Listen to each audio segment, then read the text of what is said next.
kejutan itu terjadi karena terasa hampir 1 tahun ini kita tetap berjalan bersama dengan Tuhan, hidup hingga pada hari ini. Amin. Jangan indah dulit pohon Natal, betul lah, ya. Tapi menarik memang pagi-pagi itu kayak kunan pohon Natal beberapa lama ya. Memang khusus, kayak khusus. Ia pernik-perniknya disesuaikan juga seminggu-minggu.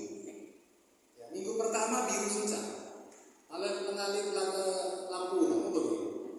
Ya, jadi khusus jadi disesuaikan dengan minggu pertama Advent warna biru, begitu.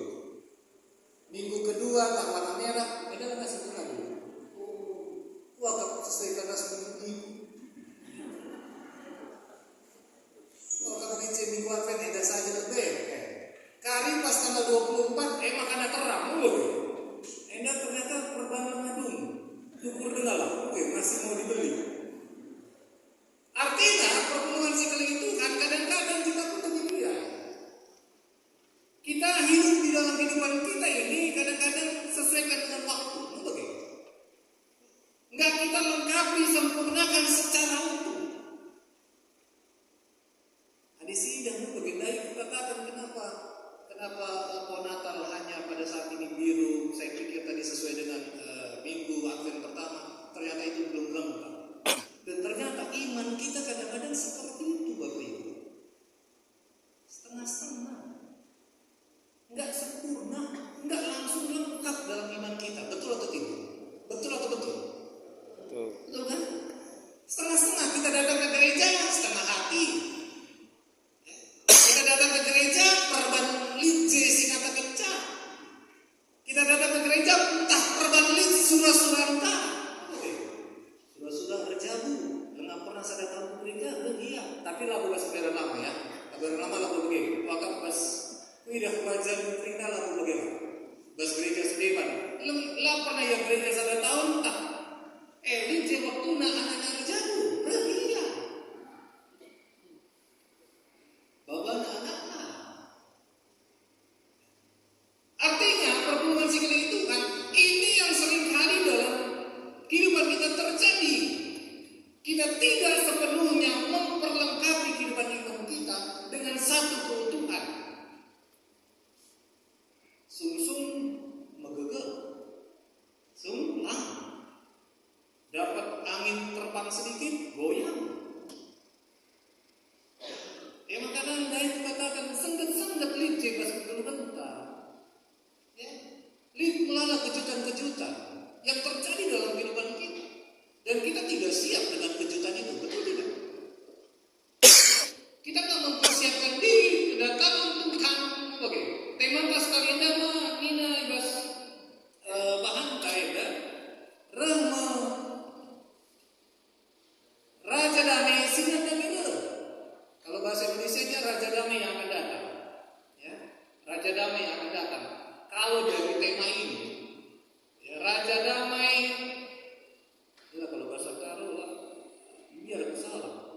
Raja Damai Sinandagina. Arti kata Sinandangi, arti kata yang akan datang, yang akan. Artinya apa? Baru, mau, betul tak? Walaupun dalam iman kita sudah percaya Yesus sudah datang, betul tidak? Tapi tema kita mengatakan yang akan datang, nandangila. Kenapa ini diberikan kepada kita? Karena kita selalu harus diingatkan. Seperti tadi, minggu Advent pertama aja kita nggak ingat. Tiba-tiba sudah minggu Advent. Padahal perjalanan kehidupan kegeluhan ini tekenta itu harusnya terus berangsur dan proses kepada sesuatu yang sempurna pada waktunya. Jadi kesempurnaan itu harusnya ada dalam kehidupan iman kita, harus ada dalam kehidupan iman kita. Iman itu nggak boleh setengah-setengah. Ya. Kini terkadang nggak banci setengah-setengah. Mempercayai yang akan datang itu nandani kalau kita banci setengah-setengah. Harus utuh sempurna. Walaupun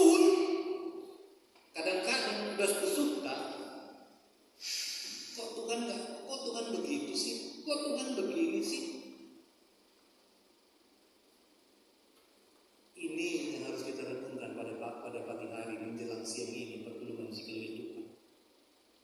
Saya tadi melihat kita ini setengah-setengah untuk bernyanyi, padahal lagunya enak. Oh begitu. Ya. Saya tadi minta izin sebetulnya sama Rung, ya. Saya turun sebentar nggak apa-apa ya. Ulang hari musuh aku, mis. Dia aja Padita lah baca musuh bahaya. Aku izin lebih, menunggu. Banyak yang berbukti sih. Ya, isi katakan cuma benar. Mau baca bang? Fisik saja musuh. Ya, Yesus saja turun ke dunia, masa pendeta kamu turun kan? Ya, aku musuh lebih. Karena saya ingin memperlihatkan kepada kita apa sih semangat kita, kesempurnaan yang ada dalam kehidupan kita. Kita nggak mau setengah-setengah. Ya, kita mau. Saya pinjam mic dulu.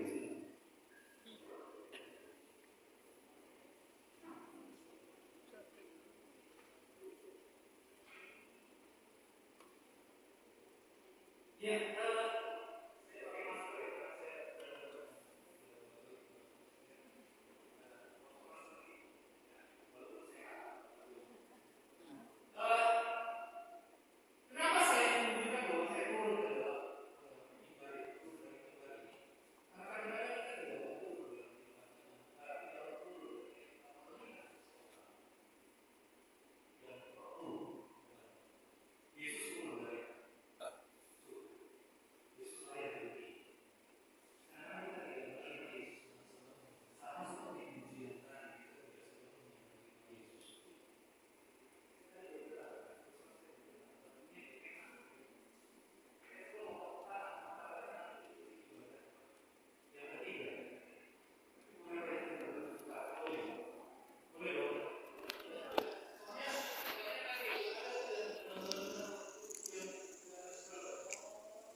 Tuhan, coba lihat kata-kata itu. Naik-naik kembali sepagi.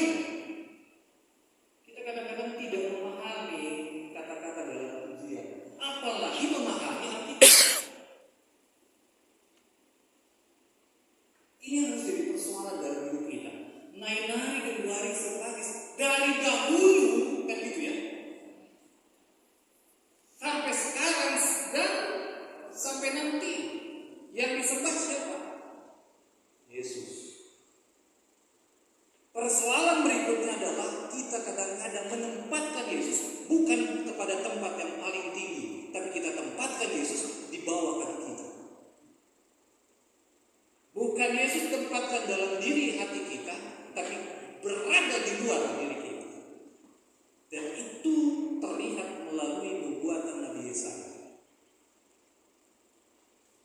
Bapak Ibu siap-siap kita khotbah 1,5 jam khotbah itu.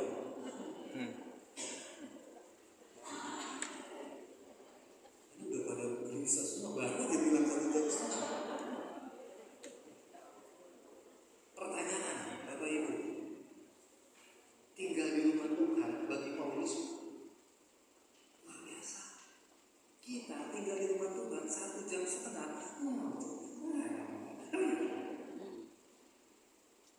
Udah pusing kiri, telepon lah.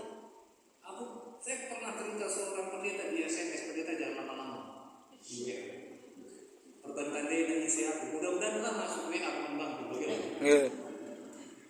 Tak masuk bagi Lina mana ini? Jangan nanti Lina WA saya ya, Lina tahu nomor saya, ya kan? Pendeta jangan lama-lama udah lapar nih kan gitu ya. Perpuluhan sekali Tuhan mari lihat nubuatan Nabi Yesaya menggambarkan bahwa tunai dalam kehidupan iman kita bahwa Yesus lahir dalam kehidupan sebagai keturunan Daud. Tapi persoalan Bapak Ibu saudara-saudara, bahasa Indonesia saya bacakan. Ini lebih pas ketika saya baca bahasa Indonesia. Kitab Yesaya tadi ya, Yesaya pasalnya yang ke-11. Kalau bahasa Indonesia bilang seperti ini ayat pertama, ya kan? Suatu tunas akan keluar dari tunggul Isai. Kalau di bahasa Karo, kesusuran Raja Daud bali ras batang kayu singgol tabor. Tapi bagi tunas situlah tibas tongkek nanari. Tidak ada kata di sini dibilang Isai. Kalau bahasa Indonesia, maka kita memberitahukan bahwa suatu tunas akan keluar dari tubuh Isai. Saudara-saudara yang dikasih Tuhan Yesus Kristus,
batang tunas keluar dari tumbuh niscaya taruhnya akan tumbuh. Ini bisa dikatakan bahwa dari tunggul ataupun dari rantai yang lemah. Keturunan Yesus dari keturunan yang dahulu bahkan Raja Saul mengejek, ya. Raja Saul pun mengejek mengejek Daud, ya, keturunan Daud. Kita bisa baca dalam kitab itu bisa kelihatan, ya, Bapak Ibu Saudara-saudara, bahwa ternyata pada ini Saul pun dia mengejek 1 Samuel 22 ayat yang ke-7. 1 Samuel 22 ayat yang ke-7. Saya bacakan bahasa Indonesia. Lalu berkatalah Saul kepada para pegawainya yang berdiri di dekatnya, cobalah dengar, orang-orang Benyamin, apakah anak Isai itu juga akan memberikan kepada kamu sekalian ladang dan kebun anggur? Apakah ia akan mengangkat kamu sekalian menjadi kepala atas pasukan 1000 dan atas pasukan 100? Seakan-akan ini menjadi bahan untuk menghina Daud. Tapi ternyata dari batang yang ditabah itu tumbuh buah yang luar biasa, tumbuh seorang raja yang membawa damai yang luar biasa bagi kehidupan umat manusia. Kalau bahasa Arab bilang, tapi bagi tunas itu rayu wastom kenanari bagi beri bagi susur daun nari keke skala peraja. Bahasa Indonesia memberitahukan kepada kita bahwa dan taruk yang akan tumbuh dari pangkal yang akan berbuah di tengah-tengah ketidakmampuan, di tengah-tengah kelemahan, di tengah-tengah orang yang tidak termasyur, hidup seorang raja yang akan bawa damai. Kalau dalam nubuatan ini mereka bangsa Yahudi, bangsa Israel belum tahu ini Yesus, kan gitu ya. Bahkan sampai datang Yesus pun, ya, bangsa Yahudi mengira bahwa Yohanes Pembaptis, baca kita tadi bahan Alkitab yang pertama, dianggap oleh mereka Yohanes Pembaptis itu Mesias, kan gitu. Ya, dianggap itu yang datang itu Yohanes itulah sebagai Mesias, tapi Yohanes bilang tidak, saya membuka jalan bagi Mesias yang akan datang. Pertanyaan besar buat saudara dan saya, saudara buka jalan nggak supaya Raja Damai itu masuk dalam diri saudara? Mempersiapkan jalan nggak? Sama seperti Yohanes Pembaptis. Pertanyaan buat kita lah, saudara sering nggak membuka Raja Damai itu masuk dalam diri saudara? Atau malah menutup Raja Damai itu masuk dalam diri saudara? Ya, kadang-kadang ini kita tanpa kita sadar kita tutup Yesus, Raja Damai itu masuk, betul kan? Ya. Kan zaman sekarang nih sensitif Bapak Ibu katanya. Sensitif. Makanya kadang-kadang baca berita setiap hari miris hati. Berita di sana anak membunuh bapak, istri membunuh suami. Sedih gitu ya. Ketika baca berita seperti itu. Puji Tuhan gak ada orang karo yang memberitakan gitu. Puji Tuhan berita orang karo berita yang luar biasa. Kan? Coba kalau kita lihat pada saat ini Bapak Ibu Saudara-saudara, luar biasa, takut. Kadang-kadang anak saya sekolah di sini di Trisakti sini di pariwisata. Dia berangkat dari, sekarang kami tinggal berdua Bapak Ibu di rumah. Ya, ras pagita kami dua mencari. Kebetulan anak saya mau sekolah di luar, 2 sudah ngekos di rumah omanya. Karena kalau dari Harapan pindah ke sih jauhnya setengah hidup gitu ya, bukan setengah mati. Nah, kalau setengah mati gak bisa jalan, setengah hidup ya kan, perjuangan. Jadi dia kalau dari dulu berangkat dari Harapan Indah itu kasihan juga naik motor ya.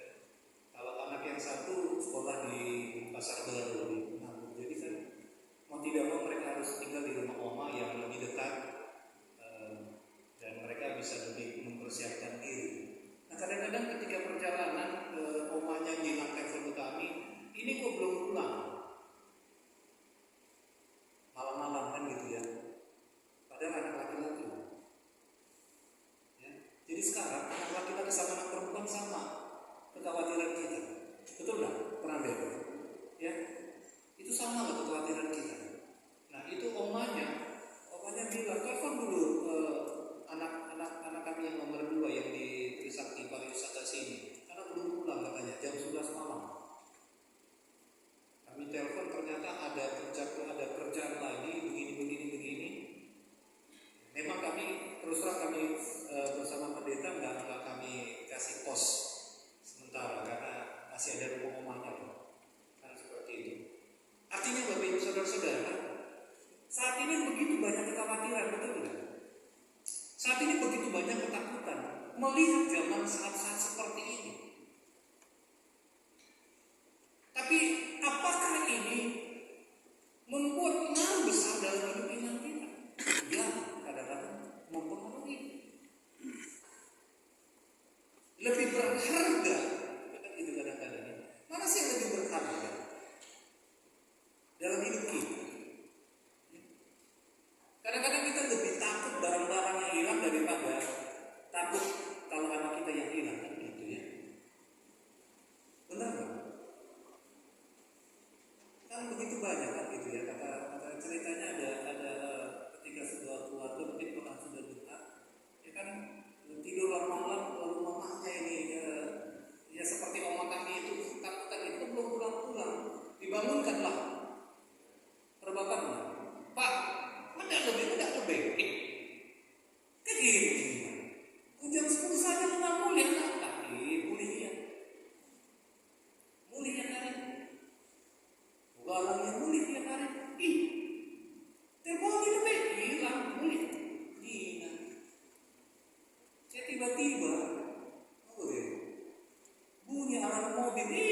Pak, alarm mobil ini sih ya bedak pas loncat ya.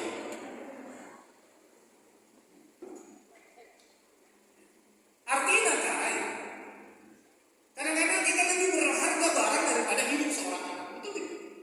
Tapi kebenaran mama tidak seperti itu. Kalau tidak, wajah kebenaran mama adalah wajah-wajah yang mengasihi anak-anaknya. Amin. Saya nggak tahu lah nanti anak-anak permata yang menjawab kan seperti itu. Artinya gini, perpuluhan sikil milik Tuhan.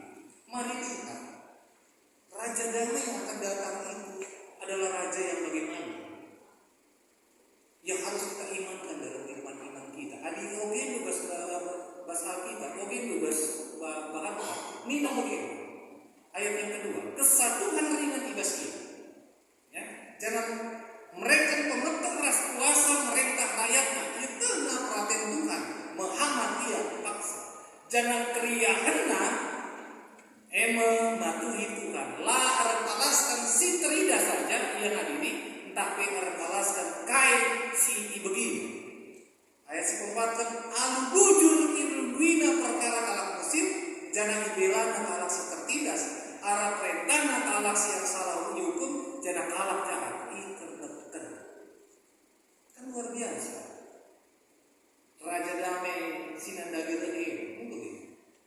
Dia yang akan memerintah bangsa itu dengan keadilan.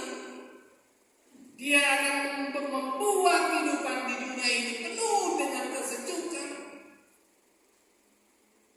Dia tahu mana yang bagian harus dihukum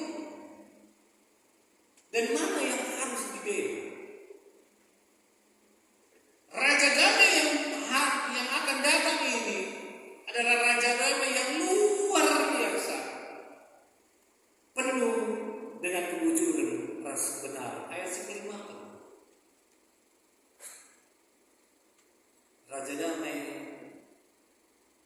penuh halu kebujuran atas kebenaran. Kalau bahasa Indonesia, ia tidak akan menyimpang dari kebenaran dan kesetiaan. Seperti ikat pinggang tetap terikat pada pinggang, ia tidak akan menyimpang. Pertolongan dari Tuhan kuncinya adalah, di bahasa Indonesia katakan takut akan Tuhan. Menerima Raja Damai. Kalau kamu tidak menerima Dia dengan rasa hati yang terbuka, kamu tidak bisa menerima Dia dengan sepenuh hati. Tapi ketika hatimu punya takut akan Tuhan, jangan usungmu ibukakan Tuhan, tetap pas kegeluhan gue Tuhan si merintah, lalu keinginan pribadi si merintah pas kegeluhan. Ini firman Tuhan, dan itu harus kita persiapkan. Minggu Advent pertama ini adalah minggu awal-awal kita mau masuk kepada penantian kedatangan Tuhan, mempersiapkan diri. Satu lilin yang dinyalakan menjadi tanda buat kita telah dibuka pintu penantian buat. Sama kita seperti ke bioskop, saya udah lama ke bioskop. Pintu teater 2 telah dibuka. Bagi saudara-saudara yang sudah membeli tiket, segera masuk ke teater 2. Bagi saudara yang belum punya tiket, pulanglah. Kan seperti itu. Tuhan panggil, Tuhan buka. Kalau di teater ada suara yang memperingatkan itu, Bapak Ibu. Tapi kedatangan Tuhan tidak ada yang tahu. Tapi setiap minggu diberitahukan. Jadi Bapak Ibu datang ke gereja dan Bapak Ibu beribadah ke gereja itu sebagai tanda untuk mengingatkan. Bukan sekedar duduk mundur sini. Kadang-kadang kita mengkuekan sesuatu itu ada dua, teratur dan tidak teratur. Kalau yang teratur bagaimana? Siap kita laksanakan. Di sini teratur.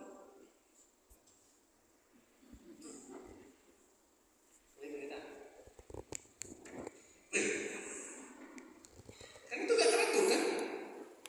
Saya mau lihat nanti yang gak teratur ini di gereja ini. Ya, 1 jam lagi soalnya, udah setengah jam. Ya.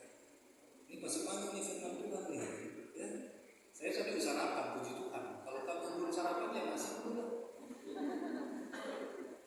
Artinya gini Bapak Ibu, kita mempersiapkan hati kita, mempersiapkan diri kita menerima kedatangan Raja Damai itu tidak sekedar, ya, bukan sekedar loh. Jadi jangan main-main untuk mempersiapkan datangnya Raja Damai ini, nggak sekedar kok nanti aja lama. Itu penuh dengan persiapan Bapak Ibu. Pertanyaan buat Bapak Ibu datang ke gereja penuh persiapan nggak? Enggak. Apa yang saudara-saudara persiapkan? Ayo. Ke gereja gak persiapan baju, beda dengan ke pesta. Kalau pesta itu siapin baju berganti-ganti. Nah kenyataan di rumah lah. Sanggup kita, mukanya pakai baju begini. Kita berangkat, siap-siap pakai mobil. Kok berubah? Itu pernah lihat bukan lebaran lama, yang lain. Kalau pernah lihat lebaran lama, ayo Pak berangkat, langsung berangkat. Gak buka baju-baju mungkin. Ke gereja pertanyaan saya, seperti itu enggak? Enggak kan? Beda kan kalau kita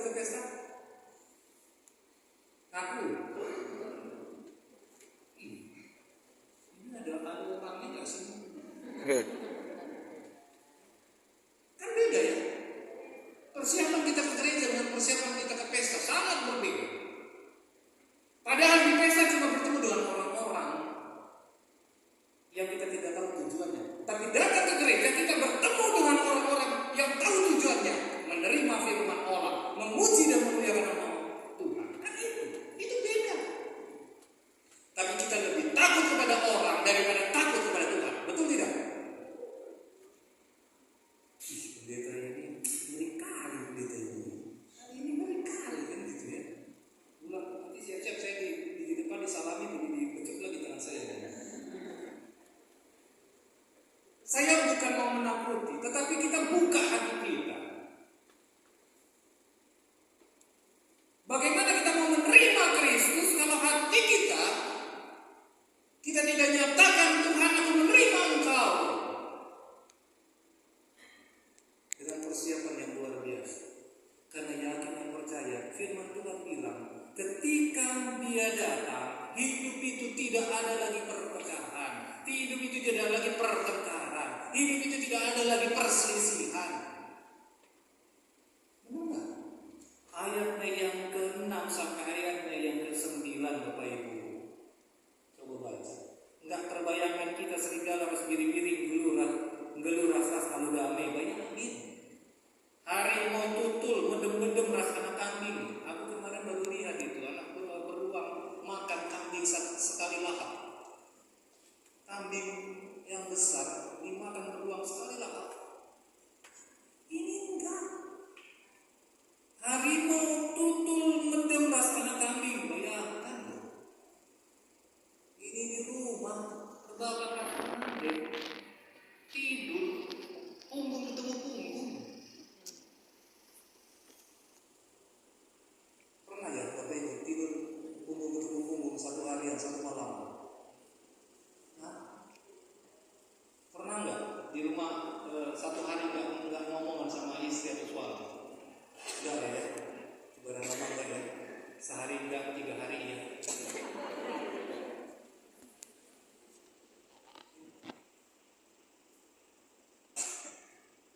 Ini yang mau diingatkan. Ketika Raja Damai itu datang, hidup kita luar biasa, tidak ada perselisihan. Oleh karena itu, mari kita tunjukkan dalam iman kita ada Tuhan. Katakan di sebelah kiri, kanan, depan, belakang, aku ini wajah Tuhan. Kasih lihat. Kasih lihat bahwa saudara itu wajah Tuhan. Ayo. Ini kenapa dia pada tutup mata ya? Benar gak sih ada wajah Tuhan kan gitu? Lihat dulu yang tadi ngomong ini aku wajah Tuhan kan? Benar gak ada wajah Tuhan? Hah? Oh ternyata wajah Tuhan begini. Seru kalau lu. Saya kadang-kadang sama anak-anak gitu kan ya. Ayolah berdoa sama Bapak di surga. Ih, Papa aja sering marah-marah kan gitu. Saudara-saudara yang dikasih Tuhan Yesus Kristus, perlihatkan wajah Tuhan dalam hidup. Enggak susah, enggak gampang. Tinggal kita mau tidak memberi diri kepada Tuhan, memperlihatkan kepada manusia. Karena apa? Ayatnya ke-10. Rentong warina maka raja si baru ibas kesusuran Raja Daud nari desken panji-panji man bangsa-bangsa. Bangsa-bangsa redahi ia jana ingan raja jadi ingan si mulia. Siapa yang tidak mau kita ditempatkan di tempat yang termulia di dalam Tuhan? Siapa di antara kita tidak mau kalau kita ditempatkan di dalam kerajaan surga? 7 tangan. Enggak ada kan? Kita mau masuk ke dalam kerajaan surga. Persoalan terbesar dalam hidup kita, bagaimana kita mau masuk ke dalam kerajaan surga? Kalau kita seringkali berselisih, bagaimana kita mau masuk ke dalam surga kalau kita tidak